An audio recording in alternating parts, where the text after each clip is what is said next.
Hello and welcome to Daily Reflection with Aneel Aranha. Today is the 24th of November 2019 and we're going to reflect on Luke 23:35 to 43. The people stood by watching, but the leaders scoffed at Jesus, saying, "He saved others, let him save himself, if he's the Messiah of God, his chosen one." The soldiers also mocked him, coming up and offering him sour wine and saying, "If you are the king of Jews, save yourself." There was also an inscription over him, "This is the King of the Jews." One of the criminals who was hanged there kept deriding him and saying, "Are you not the Messiah? Save yourself and us." But the other rebuked him, saying, "Do you not fear God, since you are under the same sentence of condemnation? And we indeed have been condemned justly, for we are getting what we deserve for our deeds. But this man has done nothing wrong." Then he said, "Jesus, remember me when you come into your kingdom." And Jesus replied, "Truly I tell you, today you will be with me in paradise." The gospel of the Lord. I am often invited to pray with people who are terminally ill, and as they approach death, their responses are markedly different from one another. While many are anxious, even fearful, I have seen some go to their deaths with much bitterness, angry about what they think was an unfair hand. Others seem joyous, however, their faces glowing despite the pain they're undergoing and knowing what they're facing. I know that these people have had a real encounter with Christ and have an understanding about suffering and death that few among us do. The two criminals who were crucified along with Jesus were also going to their deaths, and their reaction was a study in contrasts.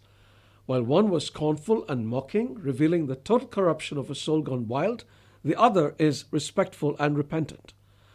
What went wrong with the first man, I wonder? It was probably a lifetime of pain that resulted in a desire to inflict it back upon the world that caused it. Even a few minutes from death, there was still only the desire to hurt. I actually felt very sorry for this man and wished he had repented like the other criminal did. What was different about the other criminal, though? He did wicked things too. It caused a death sentence. The difference was that he hadn't entirely lost his faith in God, and that was a saving grace, literally as it turned out in his case. "Do you not fear God?" he asks the man who is heaping insults upon Jesus. Despite his actions that have resulted in securing him a place on the cross, he has not lost his sense of right and wrong. He acknowledges his mistakes. "We are getting what we deserve for our deeds," he says, "but this man has done nothing wrong." He then turns to Jesus and says, "Jesus, remember me when you come into your kingdom." And Jesus replies, "Truly I tell you, today you will be with me in paradise." I am sure the guy died in peace, which is something that only Jesus can give us. I have spoken to people who don't believe in God, and despite the bravado, I sense fear in many of them. They go to their deaths hoping that it is the end all, but there is the dread that it might not be. And what if it isn't?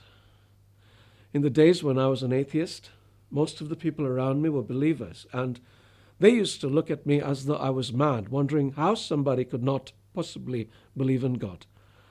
Today I am close to him, a believer, but many of them are so far, far away, marching to their own drummer. I don't know if any of them might be watching this, but this observation holds good for everyone.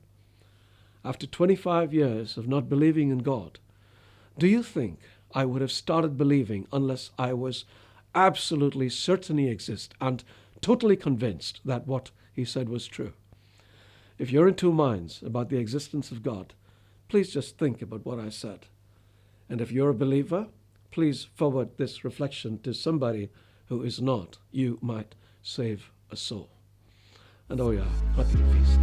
God bless you.